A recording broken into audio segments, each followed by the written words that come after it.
La Iglesia, sacramento histórico de liberación.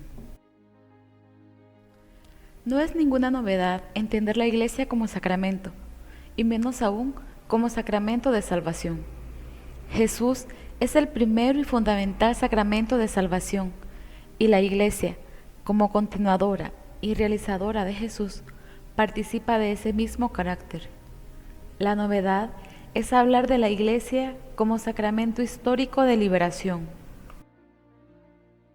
Para Ignacio Ellacuría, es necesario historizar los términos de sacramento y de salvación, es decir, ponerlos en relación con la historia.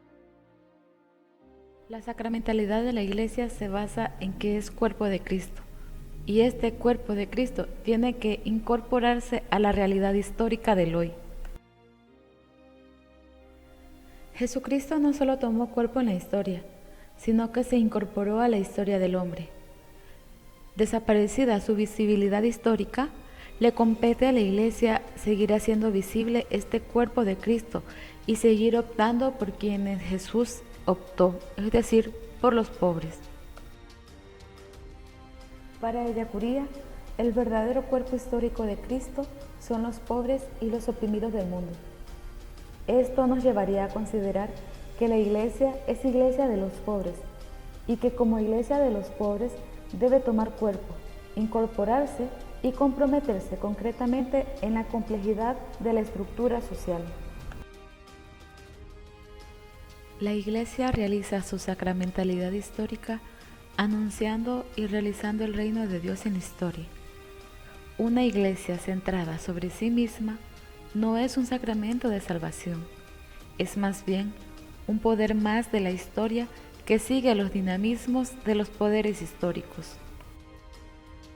La misión de la Iglesia no es la realización inmediata de un orden político, sino la realización del reino de Dios. A la Iglesia le compete la función de la levadura, esto es, del fermento que transforma la masa para hacer de ella pan de vida, pan humano del que los hombres puedan vivir.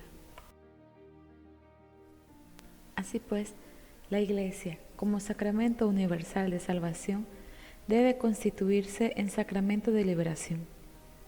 Esta liberación no es solamente de tipo social, sino que debe abarcar todo aquello que está oprimido por el pecado y por las raíces de éste.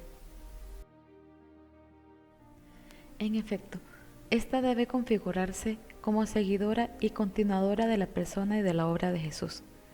Entonces, la Iglesia de los pobres no es aquella Iglesia que siendo rica se preocupa de los pobres.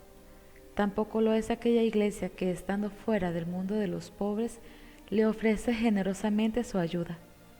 Iglesia de los pobres es más bien una iglesia en la que los pobres son su principal sujeto y su principio de estructuración interna.